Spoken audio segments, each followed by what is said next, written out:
આનંદ મને એ વાતનો છે કે આજે એક સરસ વિષય રાખ્યો.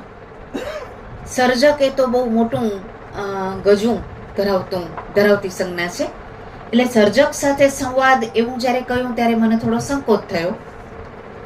પણ નાનું મોટું કામ મારા જીવનમાં સદભાગ્યે સહજ રીતે જે પ્રમાણે આવતું ગયું એ કરવાનો મોકો મને મળતો ગયો.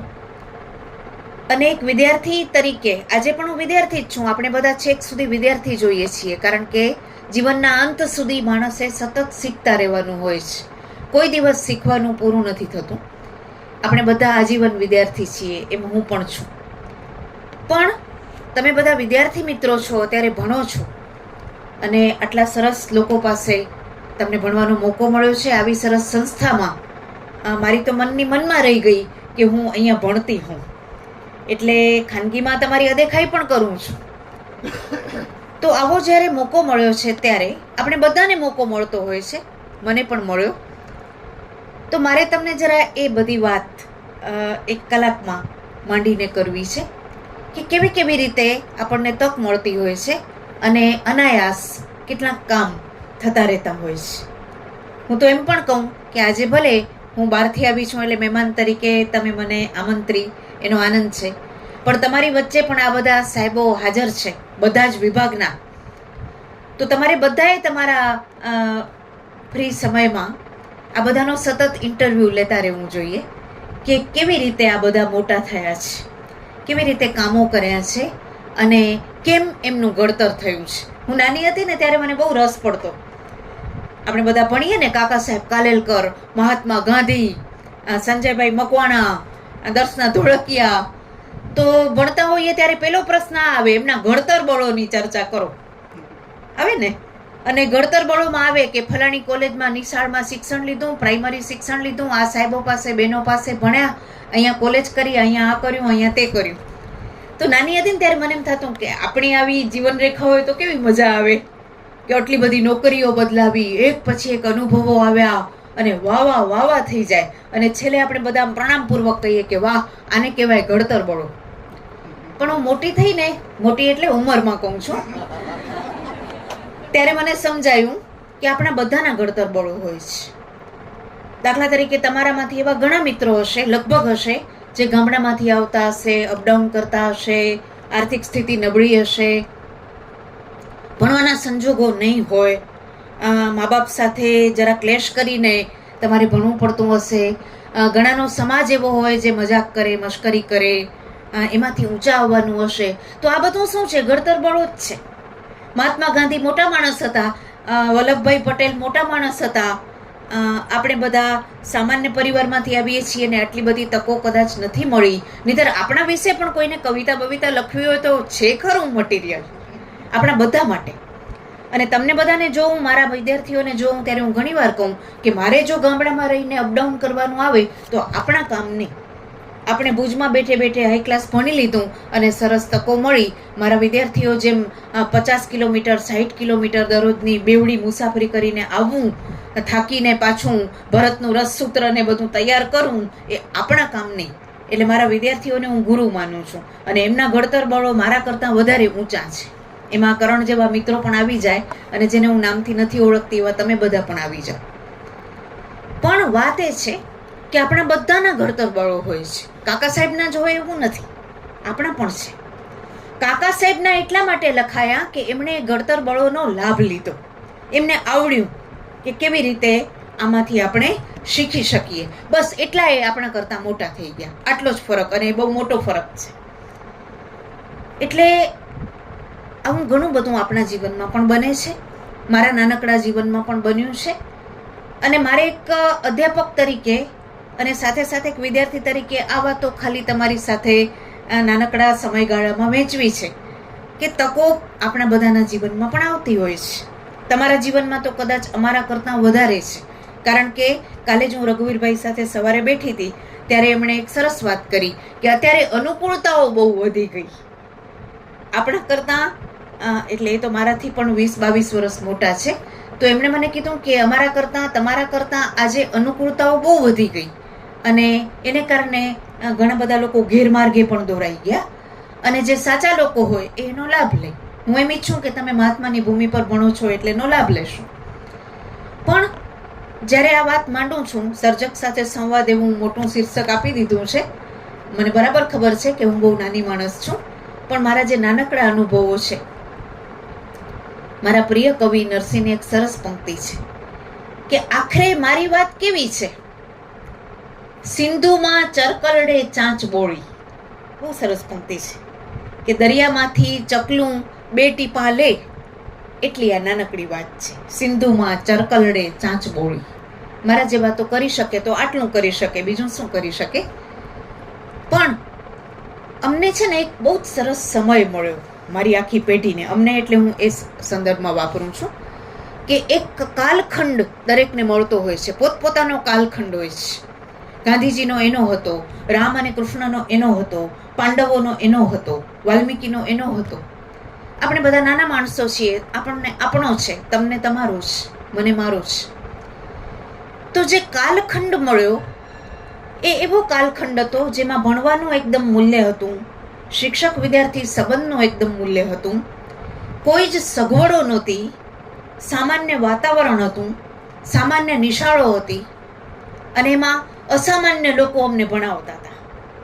જોવાની વાત આ હતી. એ અમારું એક સદભાગ્ય હતું.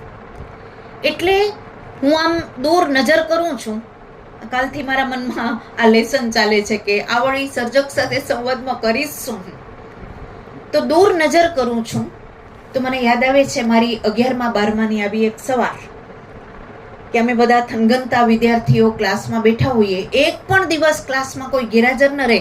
શિક્ષકોનું અમને એટલું આકર્ષણ હતું અને તેમાંય જેને પ્રેમ કરતા હોય એવા શિક્ષક રજા પર હોય એ દિવસ અમને નિરર્થક લાગતો અને એમ થાય કે આજે નજર ના આવ્યા હોત તો સારું હતું, બેને જરાક કહી દેવું જોઈએ કે કાલે હું રજા પર છું. એવા અમારા શિક્ષકો હતા. તો અમારા ગુજરાતીના શિક્ષિકા નલિનીબેન શાહ આજે પણ 86 વર્ષે સતત કાર્યરત છે અને મારી બધી કામગીરી પર નજર રાખે કે આજે તમે ક્યાં છો, આ લેક્ચર રેકોર્ડ થાય છે, એમને હું મોકલીશ તો એ બહુ જ રાજી થશે. તો અમને એ નિબંધ આમ લખાવે કે ચાલો, નિબંધ એટલે કલ્પના વિહાર છે, તો નવા નવા મુદ્દાઓ પર તમે મૌલિક વિચારતા શીખો.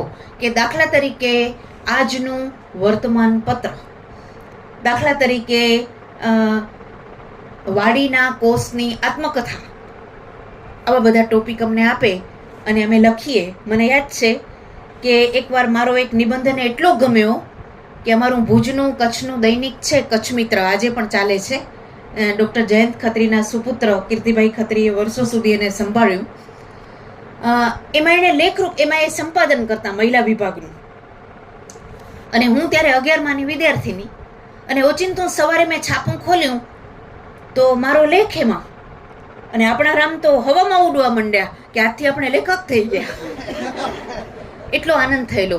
પણ એ શું કામ આનંદ થયેલો? અમારા શિક્ષકમાં આ સૂઝ હતી કે દર્શનાનો આ લેખ એણે મૌલિક રીતે વિચારેલો છે. 11માની છોકરી, ભણતી છોકરી, જેને લેખક એટલે શું એ પણ ખાલી ચોપડીમાં જોઈને ખબર હતી, એનો એક નાનકડો લેખ, એને પ્રોત્સાહન આપવા માટે એમણે મહિલા વિભાગમાં એ છાપ્યો. એ મારું પહેલું લખાણ. અને આપણા રામ રાજી થઈ ગયા કે ધારીએ તો એક આત્મવિશ્વાસ આવ્યો કે આપણે પણ લખી શકીએ. એટલે એવા શિક્ષકો અને અમને બધાને રિસ્પોન્સ આપવાની પણ તાલીમ એ લોકોએ જ આપી હતી. એટલે ત્યારથી લખવા વાંચવામાં મન પરોવાઈ ગયું, લગભગ 15-16ની ઉંમરે. અને વાંચવાનું તો બહુ જ બન્યું. વાંચવું એ અમારો કૌટુંબિક વારસો હતો. એટલે દિવસ રાત, આજે પણ તમે કહો તો મને હું વાંચ્યા જ કરું, એટલું બધું ગમે છે. કોલેજમાં અમે આવ્યા અને આપણા બહુ મોટા સર્જક ગુજરાતીના મારા ગુરુજન ડૉક્ટર ધીરેન્દ્ર મહેતા એ અમને ભણાવે. એટલે એમના પાસે શું વાંચવું, કેવું વાંચવું એની તાલીમ વધારે મળી. ઘરે મોટાભાઈ હરેશભાઈ પાસે એ તાલીમ મળી હતી. અહીંયા આવ્યા તો ધીરેન્દ્રભાઈએ એ તાલીમ આપી. અને હું MA થઈને તરત જ 8મે મહિને અધ્યાપક તરીકે મારી જ કોલેજ લાલનમાં જોડાઈ. હવે ત્યારે કેવું હતું મિત્રો, મેં તમને કીધું ને દેશકાળ કામ કરે છે સંજયભાઈ. તો ત્યારે જે મારા પ્રિન્સિપાલ હતા ડૉક્ટર GD શર્મા સાહેબ, એમણે એક પદ્ધતિ અપનાવી હતી કે દર મહિને બધી ભાષાના બધા અધ્યાપકો એક જગ્યાએ ભેગા થાય, કોઈ એક જણને ઘરે, અને જેનું ઘર હોય એ યજમાન. અમે 12 જણા હતા, 12 જણા ભેગા થઈએ અને એમાંથી દર મહિને વારાફરતી એક વિષયનો અધ્યાપક અભ્યાસ પેપર રજૂ કરે કોઈકને ઘરે સાંજે આમ આરામથી, અને પછી ત્યાં જમવા ખાવા પીવાનું હોય અને સાંજે ગોઠડી થાય. તો હું દાખલ થઈ 85માં, મારો પહેલો મહિનો જ કહેવાય આમ તો. અને ધીરેન્દ્રભાઈએ મને ઓર્ડર કર્યો કે આ વખતે ગુજરાતીનો વારો છે, મારો વારો તો આવી ગયો છે, એટલે તમારે અભ્યાસ પેપર રજૂ કરવાનું છે. મારા તો પગ ધ્રુજવા માંડ્યા, કારણ કે લાલનમાં હું ભણી હતી એટલે બધા જ અધ્યાપકો લગભગ મારા ગુરુજનો, અને બધા ઠેકડી ઉડાડે એવા પાછા. જરાય પણ ચલાવી લેવાની કે કાંઈ વાંધો નહીં, નાના છો એમ ન ચાલે. અને એમાં મારે અભ્યાસ પેપર રજૂ કરવાનું. એટલે સાહેબ આ વખતે રહેવા દો, હું જરા 2-3 જોઈ લઉં, પછી મને ખબર પડી તો કે રહેવા બેવાની વાત નહીં. જો તાલીમાને કહેવાય, એવું ન હોય કે આમ રોઈ પડીએ ને પછી કાંઈ વાંધો નહીં ને જાન છૂટી ને કેવા ભાગ્યા કેવા બનાવ્યા, એ તો સમય જ નહોતો. એટલે એમણે તો થોપ્યું મારા ઉપર. અને ત્યારે હું MA થઈને તાજી નીકળી હતી, અને અમારા ડૉક્ટર ભોળાભાઈ પટેલનો નિબંધ સંગ્રહ ત્યારે જ બહાર પડ્યો હતો, વિદિશા. એ અમને MAમાં ચાલતો, અને હું એની આરાધક હતી એ ચોપડીની, એટલી મને એ પુસ્તક પ્રિય હતું. એના વિશે મેં એક લેખ પણ કરેલો. ઉમાશંકર ત્યારે સંસ્કૃતિ મેગેઝિન ચલાવે. ઉમાશંકરને ઘરે જઈને લેખ દઈ આવી હતી કે સંસ્કૃતિમાં છાપશો, બીતે પૂછ્યું હતું. ત્યારે ઉમાશંકરે કીધું કે તું તો ભોળાભાઈની દલાલ લાગસ. એને ખુશ થઈને મને કહ્યું હતું કે મને ગમ્યો છે, પણ સંસ્કૃતિનો મારો છેલ્લો અંક તૈયાર થાય છે, એટલે હું આ લઈ નહીં શકું, પણ છે છાપવા યોગ્ય, એટલે તું બીજી જગ્યાએ આપ. એટલે મારી હિંમત નહોતી હાલી, પણ તે દરમિયાન આ બેઠકમાં મારે બોલવાનું આવ્યું, અને 12 પાનાનો લેખ મેં વિદિશા ઉપર તૈયાર કર્યો. બધાને બહુ જ ગમ્યો, અને ધીરેન્દ્રભાઈએ કહ્યું કે ચાલો હવે આ છાપો આપી દો. એટલે ત્યારે શબ્દસૃષ્ટિ આજે પણ ચાલે છે, ગુજરાત સાહિત્ય અકાદમીનું મુખપત્ર છે, તમે જોતા હશો તમારી લાઇબ્રેરીમાં. એમાં બીતે મેં એ મોકલ્યો, અને 1987માં છપાયેલો એ મારું પહેલું લખાણ, કે જે મેગેઝિનમાં, માન્ય મેગેઝિનમાં, ત્યારે તો બહુ કડક ધોરણો હતા, એમાં એ છપાયો. અને મને એમ લાગ્યું કે આપણે ધારીએ તો આ ક્ષેત્રમાં, સર્જનના ક્ષેત્રમાં આગળ વધી શકીએ. એટલે બધું ભેગું થઈને કામ કરતું હોય છે. વ્યક્તિની શક્તિ એકલી કામ નથી કરતી, પણ એનો જે માહોલ છે. એટલે મેં દેશકાળ શબ્દ વાપર્યો કે તમે કયા સમયમાં આવો છો, કયા લોકો સાથે જોડાઓ છો, અને એ જોડાતી વખતે તમારો રિસ્પોન્સ કેવો છે, એ બધું એમાં ભેગું આવે છે. અને મારું આ પહેલું લખાણ થયું, અને ત્યારથી મને પ્રેરણા મળી કે અમારા કચ્છ મિત્રમાં અમારું સરસ દૈનિક ચાલે છે, અને બહુ ઓછા દૈનિકો મેં જોયા છે જેમાં સાહિત્યના વિભાગો પણ નિયમિત કટાર રૂપે આવે. એટલે ધીમે ધીમે આ પ્રકારે વ્યાખ્યાનોને એ યોજાતા ગયા એ શરૂઆતના વર્ષોમાં. અને કચ્છ મિત્રમાંથી મને નિમંત્રણ મળ્યું, એ પણ અમારા એક મહિલા લેખિકા રમીલાબેન મહેતા ત્યારે ચલાવતા સંપાદન. તો મને મનમાં સૂઝ્યું, જીવનચરિત્ર અને આત્મકથા મારો પ્રિય વિષય પહેલેથી રહ્યા છે. એટલે મને એમ લાગ્યું કે ઉત્તમ લોકોના જીવનચરિત્રો અને આત્મચરિત્રો વાંચી અને બહેનો વિશે એક સરસ કોલમ હું લઉં. તો મેં 7 નારી પાત્રો પસંદ કર્યા, થોડાક વિદેશી, થોડાક આપણા, જેમ કે સીતા, દ્રૌપદી, દમયંતી આપણી પૌરાણિક નારીઓ, પછી શારદામણી દેવી વિવેકાનંદના ગુરુમાતા, રામકૃષ્ણદેવના ધર્મપત્ની, કસ્તુરબા, એવા 7 પસંદ કર્યા અને નાનકડી કોલમ, અને એનું ટાઇટલ આપ્યું દીઠે 68 જાત્ર. આ પંક્તિ આપણા પ્રિય કવિ, મારા તો પ્રિય કવિ અને ગુજરાતીના બહુ મોટા કવિ, જેને ગુજરાતીના કાલિદાસ કહેવાયા છે, એવા પ્રેમાનંદની છે. નળાખ્યાન એનું બહુ સુંદર આખ્યાન છે, અને નળાખ્યાનમાં નળ એ પુણ્યશ્લોક પુરુષ તરીકે એને આલેખ્યો છે. પુણ્યશ્લોક પુરુષ એટલે જેનું સવારે નામ લેવાથી માણસ તરી જાય એવું વ્યક્તિત્વ. એની પત્ની દમયંતી બહુ જ પતિને ચાહે છે, એ પણ પુણ્યશ્લોક સ્ત્રી છે. અને એ બંને જણા સંજોગો વસાત જંગલમાં છૂટા પડી જાય છે, અને દમયંતી એને શોધે છે. ત્યારે જે મળે એને પૂછે છે કે મારો નળ જોયો? એટલે બધા પૂછે છે કે કેવો છે તારો નળ? ત્યારે બહુ સરસ એ પંક્તિ બોલે છે કેવો છે મારો નળ? અદ્ભુત ગોરું ગાત્ર, એટલે બહુ રૂપાળો છે. એ તો ઠીક, પછી હનુમાન કૂદકો માર્યો પ્રેમાનંદે, દીઠે 68 જાત્ર, જેને જોવા માત્રથી 68 તીર્થોનું પુણ્ય મળે. રૂપાળો છે તો ગૌણ થઈ ગયું. આ વાત અગત્યની છે કે જેને જોવા માત્રથી 68 તીર્થોનું પુણ્ય મળે. આ અડધી પંક્તિ મને એવી ચોંટી ગઈ કે ત્યારે મેં નક્કી કર્યું કે આ મારા પુસ્તકનું શીર્ષક હશે, ભવિષ્યના પુસ્તકનું. અને આ કોલમ મેં કરી, એમાં 7 બહેનો વિશે વાત કરી. અને પછી અમારા ધીરેન્દ્ર સાહેબ જ પાછા મારા પ્રેરણા મૂર્તિ બન્યા. મને કે આને તું મઠાર અને વધારે પાત્રો ઉમેરીને, ચરિત્રો ઉમેરીને આનું પુસ્તક કરવા જેવું છે. એટલે પછી બીજા 7 ચરિત્રો એમાં મેં ઉમેર્યા. અને કોલમ તો સાવ નાનકડી હોય, એટલે આ બધાના ચરિત્રો ફરીથી વાંચ્યા અને બધું જ ફરીથી લખ્યું. અને એમાં હેલન કેલરના ગુરુ એન સુલિવાન, જેણે હેલન કેલરને ઊભી કરી, 3 ઇન્દ્રિયો વગરની આ છોકરી સાવ પોતે લખે છે આત્મકથામાં કે હું જંગલી જાનવર જેવી હતી, કારણ કે એક આક્રોશ હતો કે મને આંખ નથી, કાન નથી ને જીભ નથી. શું કામ? એવી છોકરીને નોકરી કરવા આવ્યા એને ઘરે, કારણ કે એને પણ આર્થિક મૂંઝવણ હતી ને એની આંખ પણ નબળી હતી, ડોક્ટર એન સુલિવાન. અને અહીંયા નોકરી કરવા આવ્યા અને એને માણસ બનાવી. કેવી માણસ બનાવી કે હેલન કેલર એના ઇન્ટરવ્યુમાં કહે છે, એમને પૂછવામાં આવ્યું હેલન કેલરને કે જો સુલિવાન તમારા જીવનમાં ન હોત તો વિકલ્પે કોણ હોઈ શકે? ત્યારે હેલને જવાબ આપ્યો હતો કે વિકલ્પે ભગવાને જાતે આવવું પડે. કાં મારા ગુરુ હોય અને ગુરુ ન હોય તો ભગવાને જાતે આવવું પડે, એના સિવાય કોઈની તાકાત નહીં મને ઊભી કરે.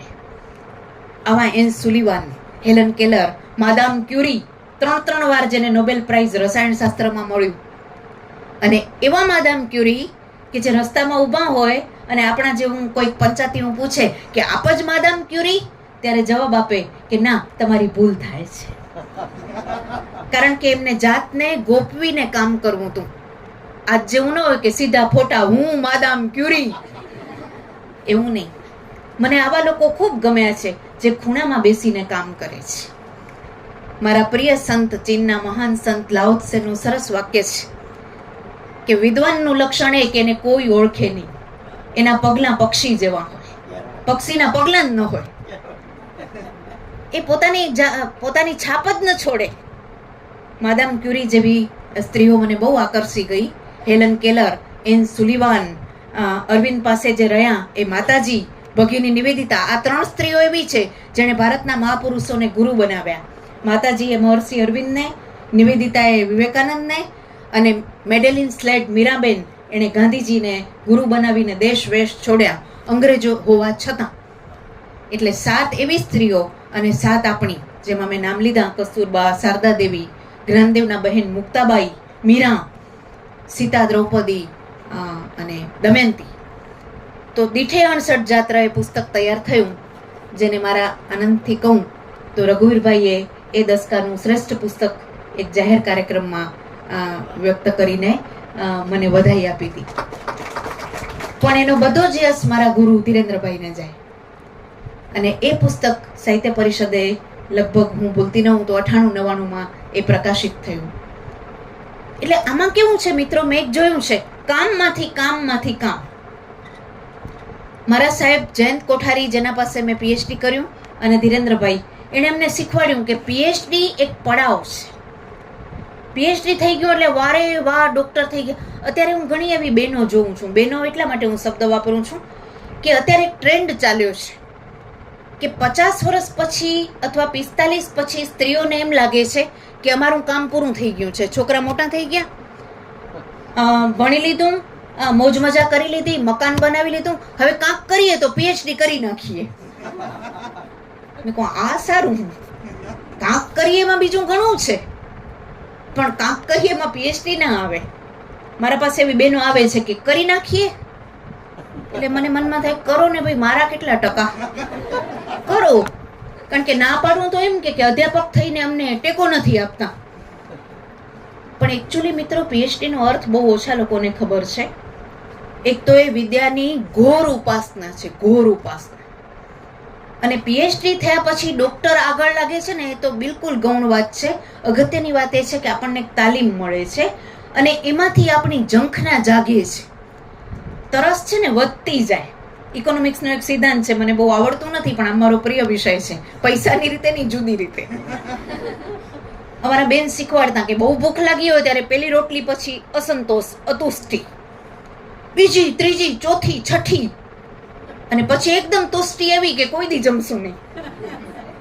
પણ પીએચડી છે ને એ આ પેલો ખંડ લાગુ પડે. પેલી પછી બીજી, પછી ત્રીજી, પછી ચોથી. ભયંકર ભૂખ લાગી હોય આપણે વિદ્યાની, અને કામમાંથી કામ જન્મતું જાય.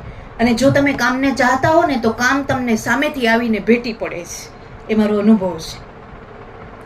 એટલે આ દીઠે 68 જાત્રા થઈ તે દરમિયાન મારું પીએચડી ચાલુ હતું, અને નરસિંહ મહેતાના પદો, અમુક પદો નરસિંહ મહેતાના છે કે કેમ એની અધિકૃતતા ચકાસવાની મારો થીસીસનો વિષય હતો. એ મેં કામ કર્યું.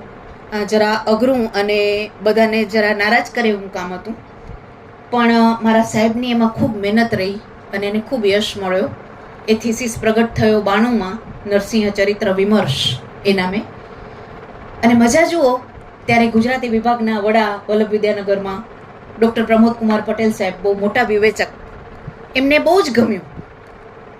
એટલે એમણે મને એક ઓફર મોકલી કે અમારી વિદ્યાનગર યુનિવર્સિટી વિદ્યાર્થી ભોગ્ય પુસ્તકો તૈયાર કરે છે, એમાં તમે નરસિંહ મહેતા વિશે અમને કામ કરી આપશો. એટલે નરસિંહમાંથી નરસિંહ જન્મ્યો.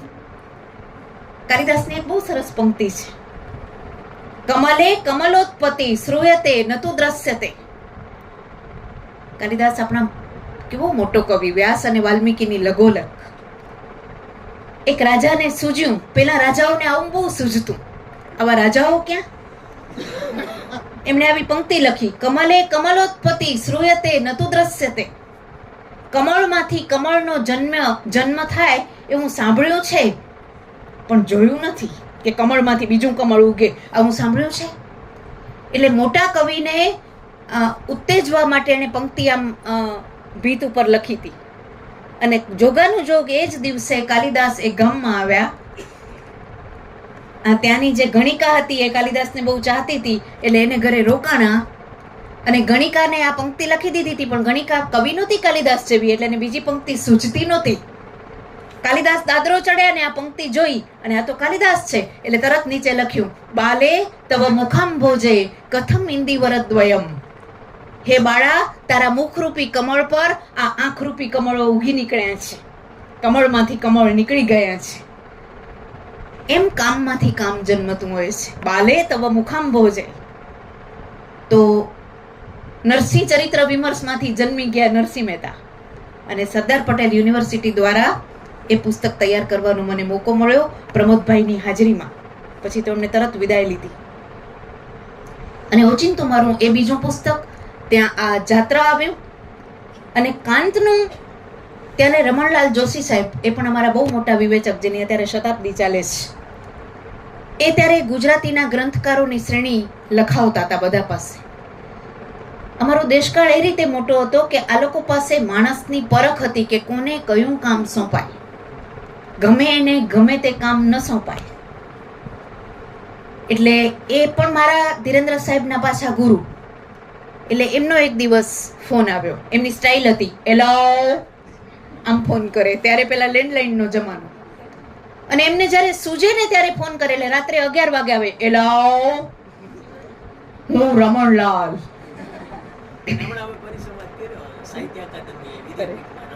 વાહ વાહ. એલાવ આવે એટલે સમજી જવાનું કે જોશી સાહેબ પ્રગટ થયા ભગવાનની જેમ. એટલે મેં કીધું, ઓહો સાહેબ નમસ્તે. નમસ્તે પછી એક કામ કરશો? ફરમાવો સાહેબ. કાંત ઉપર ચોપડી કરી દેવાની છે, ભલે ફોન નીચે. શું કામ કેમ કાંઈ નહીં. પછી વળી 15 દિવસે એલાવ પાછું આવે. એટલે એમણે મને ગ્રંથકાર શ્રેણીમાં કાંત ઉપર મોનોગ્રાફ, જેને કહેવાય અંગ્રેજીમાં લઘુ ગ્રંથ, જેમાં એક લેખકની જરૂરી વિગતો બધી જ કહેવાની હોય, એ કામ એમણે સોંપ્યું. કેવા કેવા લોકો આવતા ગયા અને કેવી રીતે કામનો વ્યાપ વિસ્તરતો ગયો. હવે એ કામ કરતાં કરતાં કાંતના પત્રો વિશે મારે જોવાનું આવ્યું અને મને બહુ મજા આવી ગઈ. મારે કહેવું જોઈએ કે આપણે આવા કામ કરીએ ત્યારે હંમેશા બધી મદદ હાજર રહેતી હોય છે. એટલે બધા વિદ્વાનો અમારા માટે હાજર રહેતા કે શું જોઈએ છીએ. ડૉક્ટર વિનોદ અધવરીનું પૂર્ણ સ્મરણ થાય છે. એમણે મને કીધું કે તમને કાંતના પત્રો જોઈએ છીએ, તો મારી પાસે એક રેર પુસ્તક છે. અને મિત્રો, અમે એવા સમયમાં મોટા થયા છીએ જ્યારે એમને કાંઈ ન મળતું, ભિખારીની જેમ રખડીએ કે સંજયભાઈ દેશો, ફલાણાભાઈ દેશો. અને તમારી જાણ ખાતર કહું, બિલકુલ નમ્રતાથી, કે આખી ચોપડીઓ અમે ઉતારી છે. કારણ કે ત્યારે ઝેરોક્સ પણ નહોતું. હું ભણતી હતી અને થોડીક મોટી થઈ ત્યાં સુધી. એટલે વગડાનો શ્વાસ આખી મેં ઉતારી છે જયંત પાઠકની. 60 પાનાની તો પ્રસ્તાવના સુરેશ દલાલની. અને આમ નીચે બેસીને લખી એટલે વાંસો સાવ રહી જાય. ત્યારનો રહી ગયો છે, તે હજી કામ મન કરે છે. અને મારી બિલાડી મારા વાંસા ઉપર ગોઠવાણી હોય અને હું નીચે લખ્યા કરતી હોઉં. ટેબલ પણ સગવડ તરીકે હાજર નહોતું ઘરમાં. અને હોય તો પણ 8મા 9મા 10મામાં આટલું જે ટેબલ હોય એ ટેબલમાં કામ કર્યું હોય. તો વિનોદભાઈએ મને કાંતમાલા આપી. એમાં 144 કાંતના પત્રો હતા. અને 144માં મને એટલો રસ પડ્યો કે મને એમ થયું કે કાંતના પત્રો વિશે આપણે કામ કરીએ તો મજા આવે. મને પત્ર સાહિત્ય બહુ જ ગમે. અને જોગાનો જોગ, મેં તમને કીધું ને, વિદ્યાનું એવું છે કે તમે ચાહો તો એ દોડતી આવે છે. એટલે એ ગાળામાં મને એક સરસ તક મળી. દિલ્હી સાહિત્ય અકાદમી નામે આપણી મોટી સંસ્થા છે, જેમાં 24 ભાષાઓ વિશે કામ થાય છે. અને દરેક ભાષાનું એડવાઇઝરી બોર્ડ હોય છે, સલાહકાર સમિતિ. એમાં 10-10 જણા દરેક ભાષાના લેખકો હોય. તો ત્યારે ડૉક્ટર ભોળાભાઈ પટેલ 2001 ભોળાભાઈ પટેલ સંયોજક હતા. એમણે 10 જણ પસંદ કરવાના હતા આ કમિટી માટે. અને એમાં એણે મારી પસંદગી કચ્છના પ્રતિનિધિ તરીકે કરી. અને હું દિલ્હી બોર્ડમાં ઓચિંતી આવી ગઈ. અને વાતમાંથી વાત નીકળી મિટિંગમાં. એટલે મેં ભોળાભાઈને કહ્યું કે ભોળાભાઈ, કાંતના પત્રોમાં મને બહુ રસ પડ્યો છે. ભોળાભાઈ ત્યારે ગુજરાત સાહિત્ય અકાદમીના પણ પ્રમુખ હતા. એટલે મને કે ચાલો આપ્યું આમંત્રણ તમને, તમે કરો આ કામ. અને મિત્રો, 10 વર્ષ મારું આ કામ ચાલ્યું, 2001 થી 2010. એક બાજુ ભૂકંપ આવ્યો કચ્છમાં, ઘોર ભૂકંપ. અમે બધા, અમારું ઘર તો બચી ગયું હતું પણ રહેવા એવું નહોતું. એટલે તંબુમાં રહેતા હતા. ત્યાં મને આ પત્ર મળ્યો. ટપાલી ગોતતો તંબુમાં આવ્યો અને ખોલ્યો તો આ આમંત્રણ. મારો ભૂકંપ તો આમ આનંદમાં ફેરવાઈ ગયો. અને કાંતના પત્રો કેમે મળે નહીં, આ 144 હાજર હતા. પછી મેં બધા વિદ્વાનોને અપીલ કરી કે કોઈ પાસે આ સામગ્રી હોય તો આપો. અને વડોદરા યુનિવર્સિટી અને હંસા મહેતા લાઇબ્રેરીમાંથી બળવંતરાયે સાચવેલા 698 પત્રો કુલ મળ્યા. અને 10 વર્ષ મારું એ કામ ચાલ્યું. અને 2008માં કે 10માં, હું ભૂલતી ન હું તો, એ પુસ્તક ત્યારે કિરીટભાઈ દુધાત હતા, એમના પ્રયત્નોથી સાહિત્ય અકાદમીએ બહાર પાડ્યું. એટલે કાંત અને કાંતમાંથી કાંતના પત્રો કમલે કમલોત્પત્તિ ચાલ્યા જ કરી. અને તે દરમિયાન મહાભારત ને રામાયણ મારા બહુ જ પ્રિય, આપણા બધાના પ્રિય ગ્રંથો. બહુ નાનપણથી હું આ બંને ગ્રંથના પ્રેમમાં, બંને મહર્ષિઓના પ્રેમમાં પડેલી છું. મરીશ ત્યારે આ બધાનું નામ લઈને મરીશ, એવી છેલ્લી ઈચ્છા છે. બહુ ઉપકારો છે. મને ઘણીવાર કોઈ એમ પૂછે કે તમારા ઘડતર બળો જણાવો. આવો કોઈ કાર્યક્રમ હોય ને એમાં આવા અઘરા પ્રશ્નો, ત્યારે હું કહું કે ઘડતર બળો તો ઠીક છે, પણ આ 2 મહર્ષિઓ જો મારા જીવનમાં ના આવ્યા હોત તો હું પશુ જ રહી ગઈ હોત, વાલ્મીકી અને વ્યાસ. એટલે મહાભારત ને રામાયણે મને માણસ બનતા શીખવાડ્યું. કેમ બોલાય, કેમ બેસાય, કેમ હસાય, શું કરાય ને શું ન કરાય.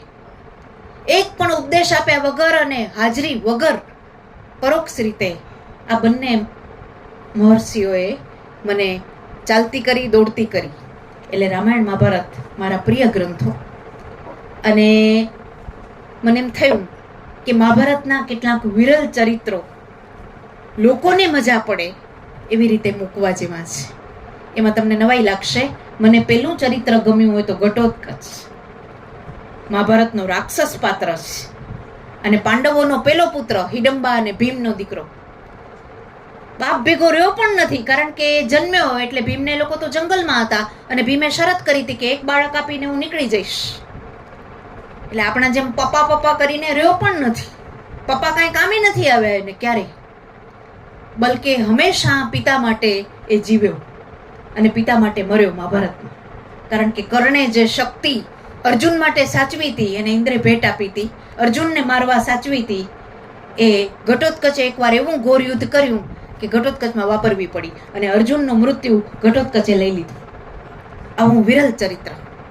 મહાભારતના આવા કેટલાક સંગોપિત ચરિત્રો છે. સંજય જે સારથી છે ધૃતરાષ્ટ્રનો અને જેને દિવ્ય દ્રષ્ટિ મળી છે, વ્યાસે આ શીખવાડ્યું કે દિવ્ય દ્રષ્ટિ કોને દેવાય?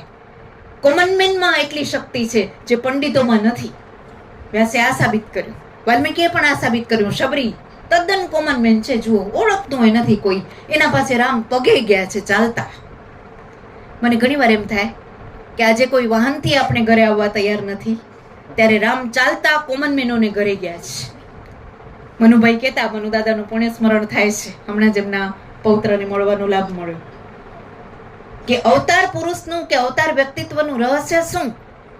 કે જે ઐશ્વર્યને લાત મારીને કોમન મેનને ભેટે.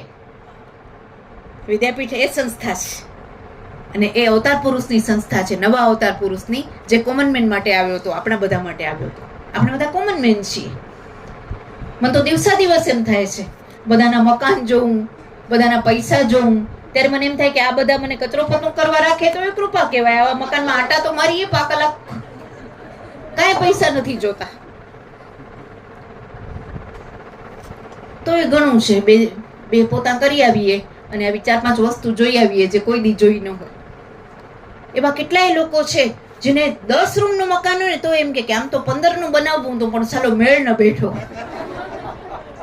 અને મને કાયમ વિચાર આવે કે ગમે એટલું 90 વર્ષ જીવે તો આ મકાન એક દી એને છોડીને નીકળવાનું છે.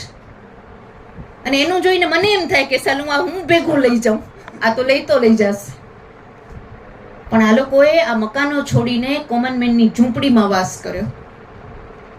સંજય, વ્યાસ પોતે, ઘટોત્કચ, શૂર્પણખા તો રાક્ષસી હતી, પણ ત્રિજટા જેને સીતાને સાચવી, એવી 2-3 રાક્ષસીઓ છે જેને સીતાને સાચવી છે અને આશ્વાસન આપ્યા કર્યું છે કે ચિંતા ન કર, અમે બેઠા છીએ.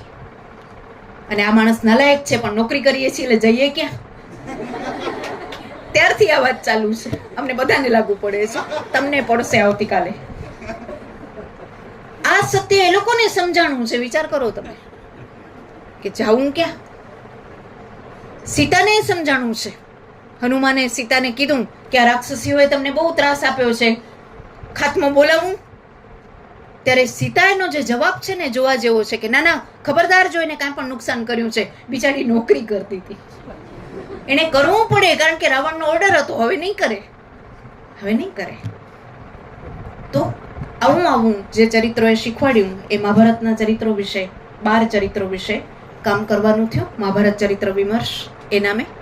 અને પછી એમ થયું કે આવું જ રામાયણમાં પણ છે. શબરી છે, મંદોદરી છે. મંદોદરી રાવણની પત્ની છે પણ છે રામ ભેગી. કારણ કે સત્યવાન માણસ છે ને સત્ય ભેગું હોય, પછી કોણ છે ને કોણ નહીં, સગો બાપે નહીં એટલે નહીં. મંદોદરી રાવણ પાસે છેલ્લે રોઈ છે એના શબ પાસે, ત્યારે શું બોલી છે ખબર છે? કે 100% રામચંદ્ર પરમાત્મા લાગે છે, નહીતર તમે મરો નહીં. પતિ ઉપર એટલો વિશ્વાસ છે. અને પછી કહે છે કે હું એ 100% સીતા જેવી જ સાધ્વી છું, પણ સીતા એટલે જીતી કે એનો પતિ ખાનદાન હતો, તમે ખાનદાન નહોતા, એમાં હું વિધવા થઈ. આજે આ મંદોદરીનો સતીત્વ છે. સતીત્વ એટલે જે સત્યને ચાહે છે, તે પતિને ચાહે છે નહીં, સત્યને ચાહે છે. સતીની આ વ્યાખ્યા છે. તો મંદોદરી, શબરી, એવા ચરિત્રોને લઈને રામાયણ વિશે કામ કરવાનો મોકો મળ્યો. અને પછી હું કચ્છ પ્રદેશની છું એટલે બધાનો એવો આગ્રહ હતો અને અમારા વડીલો અને સર્જકોએ શીખવાડ્યું કે આપણા પ્રદેશને પણ આપણે સતત જોતા રહેવું જોઈએ. એટલે અમારું કચ્છ મિત્રના દર વર્ષે દિવાળી અંકો તૈયાર થાય. અમારું આ દૈનિક એવું વિશિષ્ટ દૈનિક છે જેમાં દર વર્ષે દિવાળી અંક તૈયાર થાય અને અમને બધાને એના તંત્રી સૂઝબૂઝપૂર્વક વિષયો સોંપે. તો અમારા કીર્તિભાઈએ મને વિષય આપ્યો કે કચ્છની સંત કવિયત્રીઓ વિશે તમે કામ કરો. તોરલથી શરૂ થાય 7 જેટલી કવિયત્રીઓ, જે એમાંની કેટલીક તો હમણાં ગઈ 92-93માં, તો તોરલથી માંડીને દર વર્ષે મારો એક લેખ આવ્યો. તોરલથી શરૂઆત થઈ, પછી રતનબાઈ જે આખા ગુજરાતના જાણીતા સંત કવિયત્રી છે, પછી જેઠીબા, ગોમતીબા, યોગીની રત્નાગીરી, એમ બધા મળીને 7 જણ એના વિશે ફિલ્ડ વર્ક કરવું પડ્યું. કારણ કે એ લોકોને ગામડે જઈએ, પછી એના કોઈકની શિષ્ય પરંપરા પણ ચાલુ છે, કેટલાક તો 92-93 સુધી જીવતા હતા, એટલે એની સાથે રહેલા લોકો પણ હતા. અમારા એક બહુ મોટા યોગીની થઈ ગયા, મારી જ સદભાગ્ય મારી જ્ઞાતિના, નાગર જ્ઞાતિના યોગીની આનંદ લહેરી, અને સ્મશાનમાં રહ્યા. એ 38 વર્ષ સંસારમાં અને 38 વર્ષ કાશીમાં નથુરામ શર્મા અને એમના શિષ્ય, અને 38 વર્ષ કાશીમાં સંન્યાસ લઈને અમારી ખારી નદી સ્મશાન છે અમારું, એ સ્મશાનની ભૂમિ પર આજથી 50 વર્ષ પહેલા કાળો કાગડો નહોતો, ત્યાં એમણે ઝૂંપડી કરી. અને ગીતામાં 16મા અધ્યાયમાં કૃષ્ણ પેલું દૈવી સંપત્તિનું લક્ષણ આપે છે, અભયમ સત્વ સંશુદ્ધિ. મારા ભક્તનું લક્ષણ એ છે કે સૌથી પહેલા તો એ અભય હોય. આવું અભય પદ માજીબાએ પ્રાપ્ત, પછી એમનું નામ યોગીની આનંદ લહેરી, એને બધા માજીબા કહેતા, કવિયત્રી પણ ખરા. એ જમાનામાં સ્ત્રીઓને તરતા શીખવાડ્યું, સ્ત્રીઓને અધ્યાત્મ ભણી વાળી, શિષ્ય પરંપરા ઊભી કરી. અમારું હમીસર તળાવ છે ભુજમાં, 10 કિલોમીટરનો વ્યાપ છે, એ તરતા એ, અને અંદર યોગ કરતા પાણીમાં. એવું વિરલ વ્યક્તિત્વ. આવા 8 કે 7 વ્યક્તિત્વો પસંદ કરીને કચ્છની સંત કવિયત્રીઓ વિશે મેં 8 વર્ષ કામ કર્યું, અને પછી એનું પુસ્તક તૈયાર થયું. અને એના પછી અમારે ત્યાં યુનિવર્સિટી થઈ, એટલે અમે બધા હેડે નક્કી કર્યું, અમારો પ્રદેશ થોડો વિશિષ્ટ પ્રદેશ છે. આમ તો બધાને પોતાનો પ્રદેશ વિશિષ્ટ લાગે, એમ અમને પણ લાગે છે. એટલે અમને એમ થયું કે અમારા ઘણા સર્જકો ખૂણામાં રહેવા પામ્યા છે, એને એમફિલ પીએચડીના અભ્યાસ દ્વારા બહાર કાઢીએ.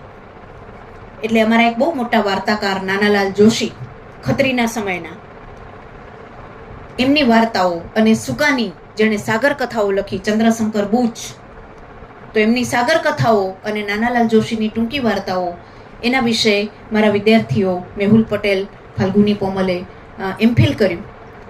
અને ફરીથી ધીરેન્દ્રભાઈ એમ કીધું કે આ બધા વિશે પુસ્તક થવું જોઈએ. એ લોકોના થીસીસ પણ પુસ્તક રૂપે હવે પ્રકાશિત થઈ ગયા છે. અને મને પણ મન થયું, એટલે નાનાલાલભાઈની વાર્તાઓનું મેં સંપાદન કર્યું, ધીરેન્દ્રભાઈની વાર્તાઓનું સંપાદન કર્યું. વિનેશ અંતાણી એ તો ગુજરાતના અને ભારતના મોટા સર્જક, હમણાં જ એમની લાંબી ટૂંકી વાર્તાઓ, જે એક નવો પ્રયોગ છે, એનું સંપાદન પણ કરવાનું મારે ભાગે આવ્યું.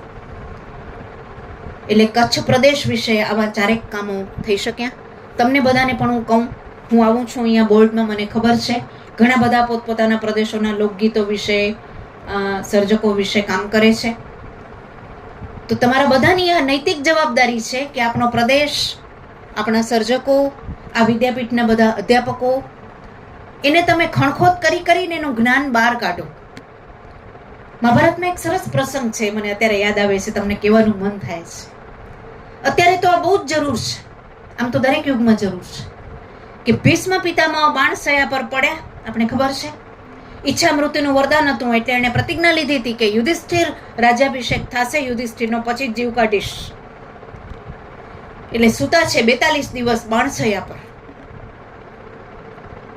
અને યુદ્ધ પૂરું થઈ ગયું, યુધિષ્ઠિર જીત્યા. અને કૃષ્ણ એક રાત્રે યુધિષ્ઠિર પાસે ગયા છે, અને શું કીધું છે, શું વાક્ય છે મહાભારતનું, આ આપણે બધાએ કંઠે ને કોઠે બાંધવા જેવું છે, કે હે ધર્મરાજ, ભીષ્મ હવે જઈ રહ્યા છે. ભીષ્મ જશે એટલે જ્ઞાનનો સૂર્ય અસ્ત થઈ જશે. એટલું જ્ઞાન આ માણસ પાસે છે, એ લઈને જાઓ ન જોઈએ. એટલે તમે બેસો, તમે જ એના અધિકારી છો, એટલે તમે બેસો, એને પ્રશ્નો કરો અને બધું લઈ લો, ખાલી કરી નાખો આ માણસને. અને શાંતિ પર્વ, મહાભારતનું 18મું પર્વ, 17મું પર્વ, યુધિષ્ઠિર બેસી ગયા. આપણે તો એમ કે ભલે ને જાય, જાન છૂટે, આખી જિંદગી મોટા આડા જ આવે છે. યુધિષ્ઠિર બેસી ગયા.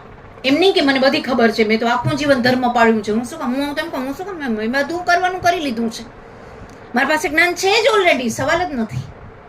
એ બેસી ગયા. અને આ માણસને ખંખેર્યો. વાંચજો શાંતિ પર્વ, અદ્ભુત સંવાદ છે આ બે જણનો. અને આ વસ્તુ આપણને શીખવાડે છે કે આગલી પેઢી જાય ને પહેલા ખંખેરી લેવાની.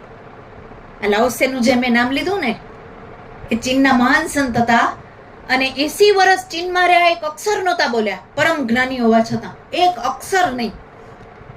પણ એનો રાજા હોશિયાર હતો અને 80મે વર્ષે એણે નક્કી કર્યું કે હવે દેશ છોડીને હું ક્યાંક એકાંતમાં ચાલ્યો જાઉં. જેવા નીકળતા હતા ને રાજાએ ચાલ્યા એને કે કર આપતા જાઓ.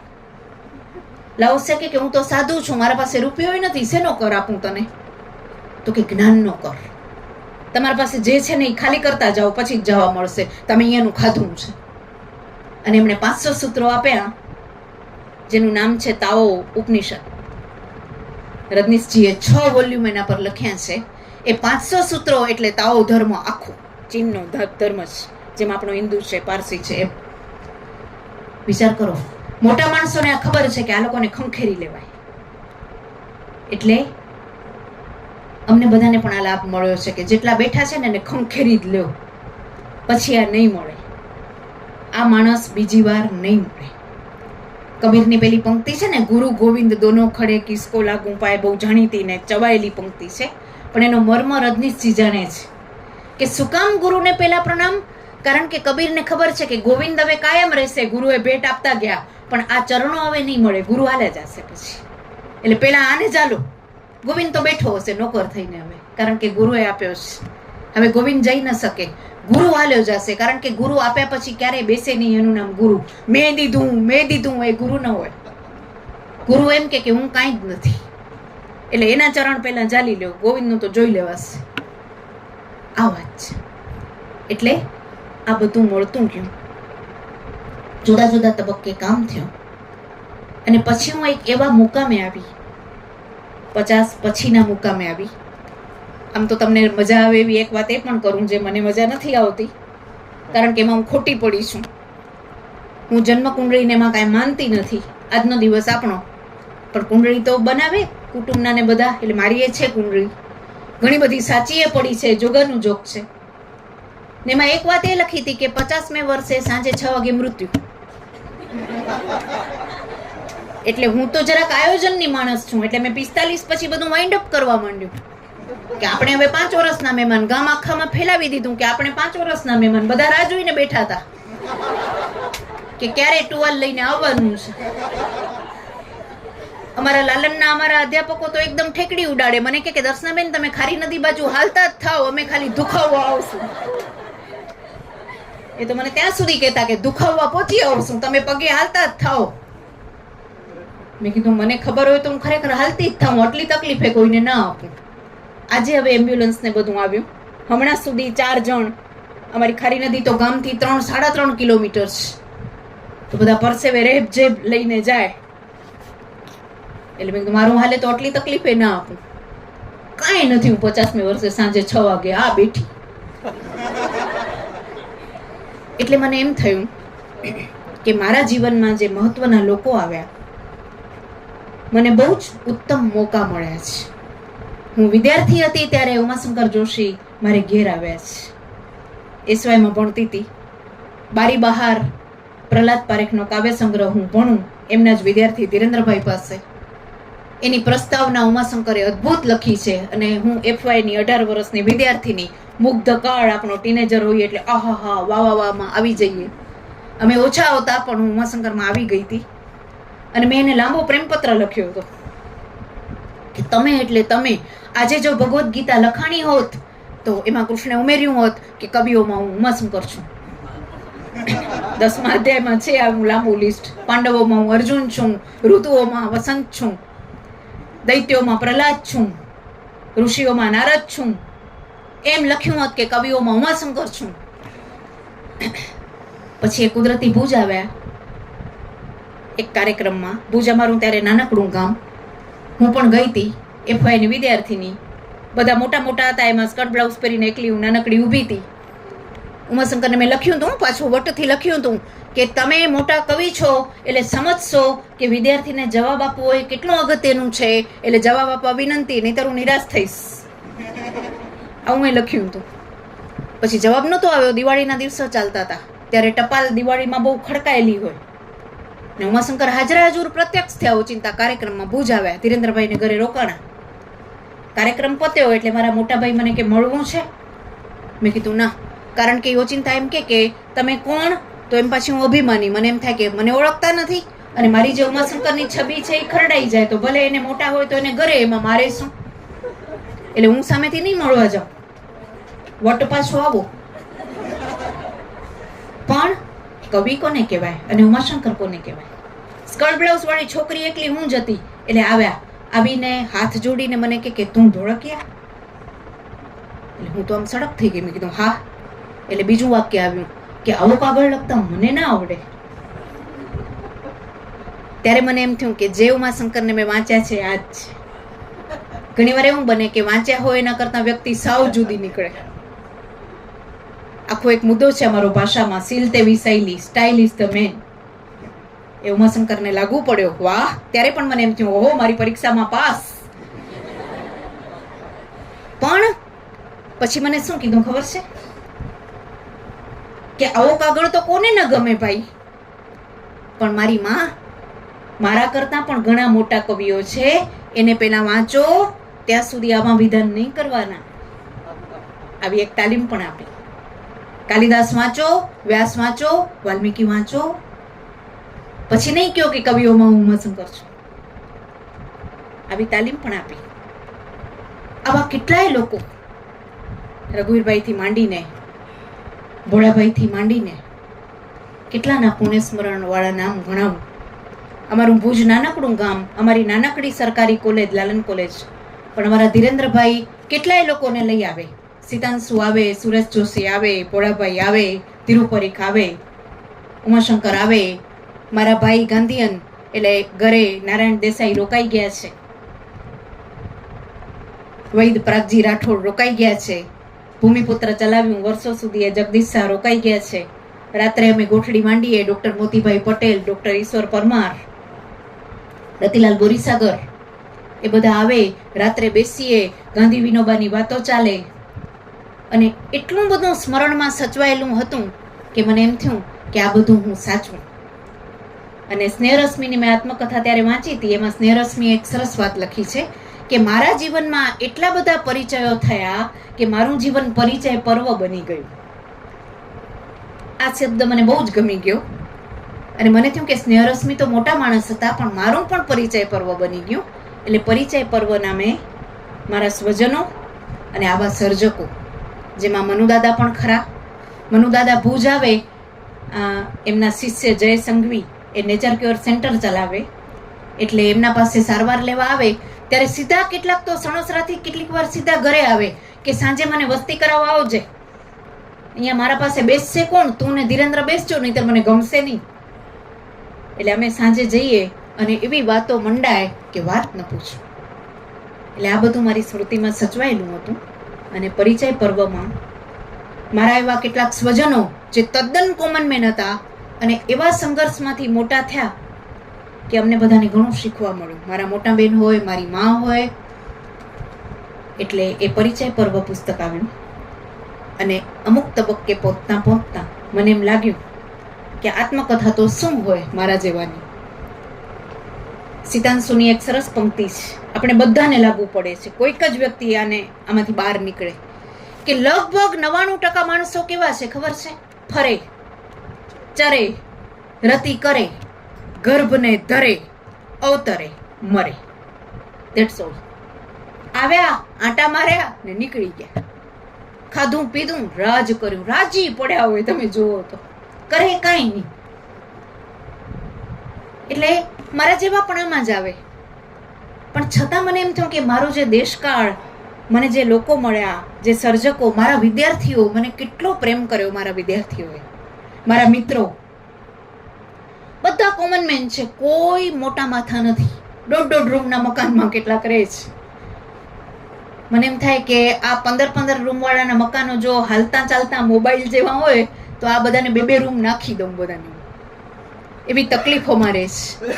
મારી એક બેનપણી છે, સાવ બિચારી સામાન્ય છે, 10 ચોપડી ભણીને સંજોગો વસાત ભણી ન શકી, હજી એનો વસવસો છે અને મારા જેટલી જ છે, 63-4. પણ એકવાર હું પડી ગઈ, નાનકડું પ્લાસ્ટર આવ્યું તો દોડતી આવી, મને કે તને કાંઈ થયું નથી ને? તારા વગરનું જગત હું કલ્પી ન શકું.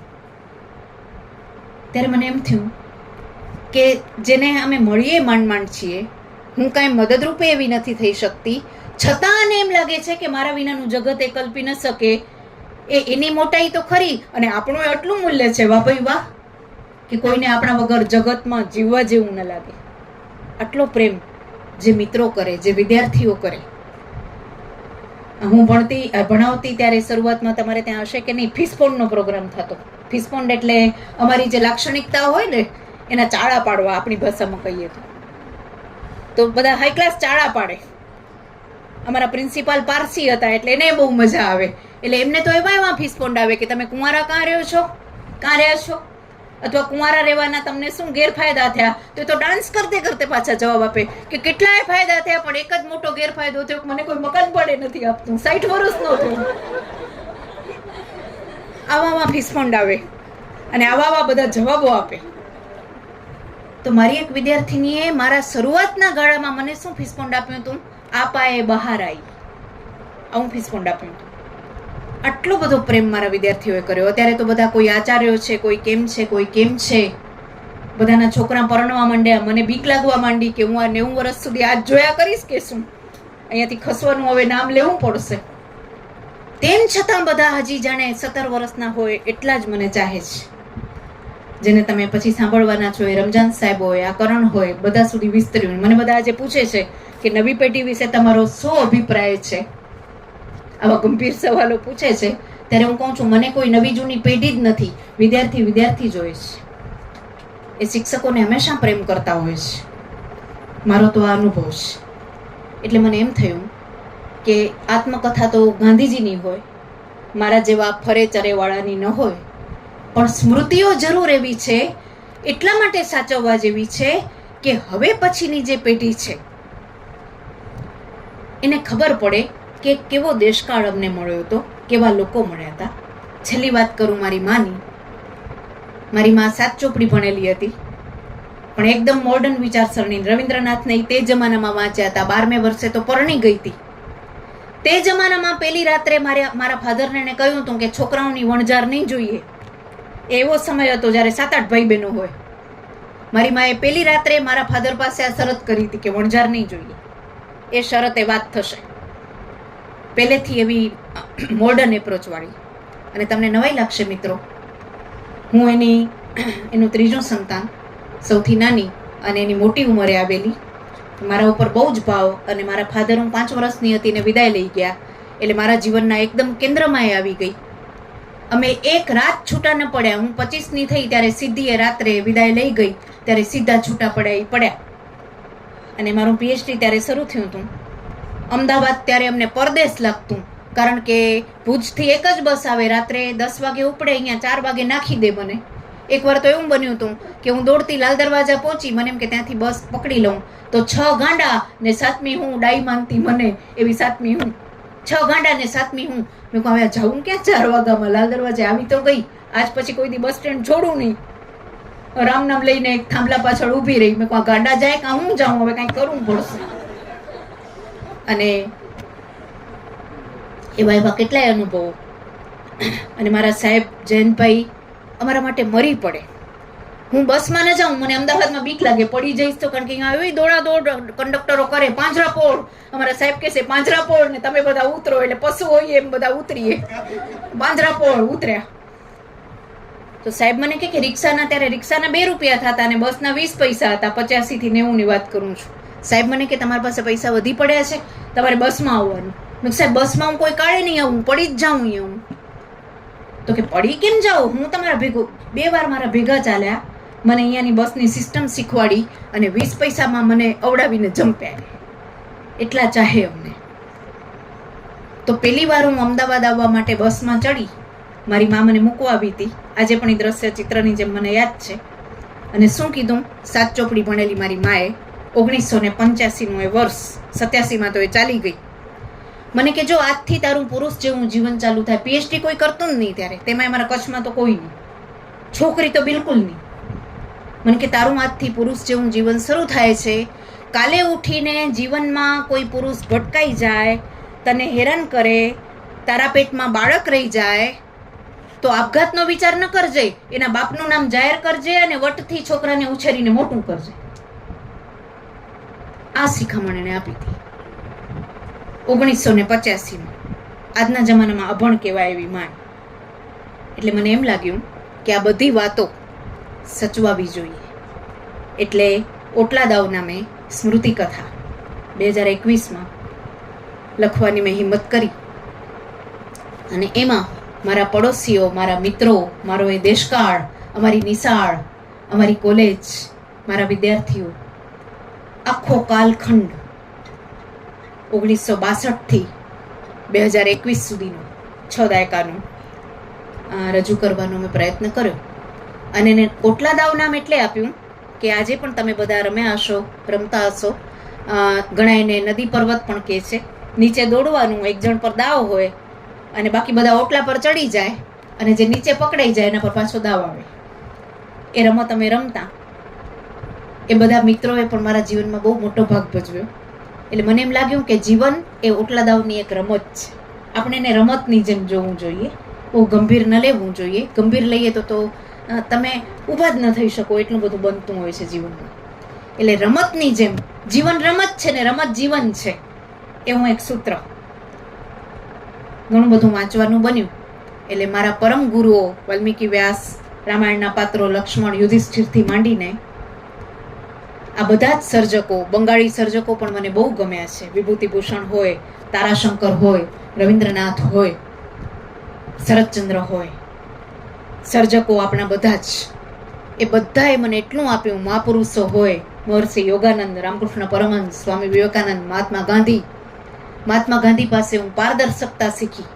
જે માણસ આત્મકથામાં એમ લખી શકે કે મેં ચોરી કરી, પિતાના મૃત્યુની રાત્રે મારામાં કામુકતાનું વજન હતું, આવું જે લખી શકે, એવા માનવ ગુરુઓના ચરણો પાસે બેસવાની તક મળી.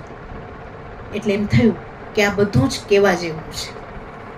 કારણ કે હું એમ માનું છું કે આપણા જીવનમાં કશું જ ખાનગી ન હોય, અંગત હોય એ વાત જુદી છે. દાખલા તરીકે હું સંજયભાઈની ખાસ મિત્ર હોઉં, તમને એમ થાય કે સંજયભાઈના કેમ છો, એ મારી અંગત વાત છે. પણ ખાનગી ન હોય. કારણ કે જેટલું ખાનગી હોય એટલું લોકોને વધારે કુતૂહલ થાય. તમે જોજો, જેટલા તમે ખૂણામાં જાશો 10 જણ પાછળ આવશે. પણ તમે એમ જાહેરમાં એમ કહેશો કે આજે મારી આ ભૂલ થઈ છે, બધા ચૂપ જ થઈ. બોલો કાંઈ કેવું છે, ફાંસી દેવી છે, આ રહ્યું દોરનું, ચાલો. એટલે રૂકમણીએ પ્રેમપત્ર ભાગવતમાં જાહેર લખ્યો છે. બોલો, જાહેર પ્રેમપત્ર પેલો છે. આને કહેવાય વટ. કે હું સિંહને જ પરણવા માંગુ છું, શિશુપાળ શિયાળ છે, મારો બાપ શિયાળને પરણાવવા માંગે છે, તમે આવો છો કે ભાગી જાઉં કાં મરી જાઉં? અને કૃષ્ણ દોડ્યા છે. વટ કે સાથ આ પ્રેમપત્ર વ્યાસે છાપ્યો છે. બોલો, આને કહેવાય સ્ત્રી સશક્તિકરણ તે જમાનામાં. આજે શું કરશું આપણે? આજે ભાગી ભાગીને શું કામ ભાઈ લગ્ન રૂકમણીએ નહોતા કરે? તો આ હું શીખી છું કે અંગત હોઈ શકે એ વાત જુદી છે, પણ આપણું કશું જ ખાનગી ન હોય. મહાત્મા પાસે બેસીને તો હું ખાસ શીખીશું. જેટલા તમે ખુલ્લા થાઓ એટલું બધું આપણામાં પ્રવેશે છે. અને જેટલા આપણે બંધ થઈએ, અમારા યોગાનંદજી આચાર્ય વિનોબા એ સરસ કહે છે કે સૂર્ય બારણા ખટખટાવીને ના આવે, તમે બારણું ખોલો એટલે હાજર છે. એમ આપણી અંગતતા ઓગાળી નાખીએ તો આખું જગત આપણી અંદર આવી શકે છે. આવી વ્યાપકતા જ્ઞાનદેવે મને શીખવાડી, યોગાનંદે શીખવાડી, ગાંધીજીએ શીખવાડી. સતત હું શીખતી રહી છું, મરીશ ત્યાં સુધી શીખીશ. મારી મા મને શીખવાડી ગઈ છે કે છેક સુધી આપણે મોટા છીએ એવું માનવું નહીં, છેલ્લી ઘડીએ મગજ બગડી જાય. 80 પછી ઘણાનું બગડતું મેં જોયું છે.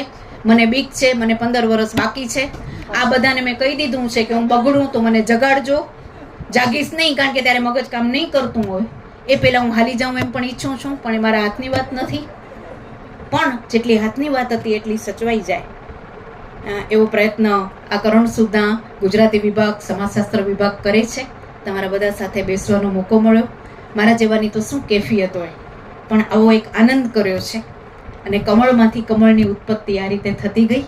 તમને બધાને પણ હું એવું ઈજન આપું કે વિદ્યાની ઉપાસના અખંડ હોય છે, એ પૂરી નથી થતી. હું જ્યારે ચાલી જઈશ ત્યારે પણ એ અધૂરી રહેશે. અને બીજી વાર કરું એવી મા સરસ્વતી પાસે પ્રાર્થના કરી બંને વિભાગ, આચાર્યશ્રીઓ, કુલપતિશ્રી, તમારો સૌનો આભાર માની મારી વાત અધૂરી છોડીશ. આભાર.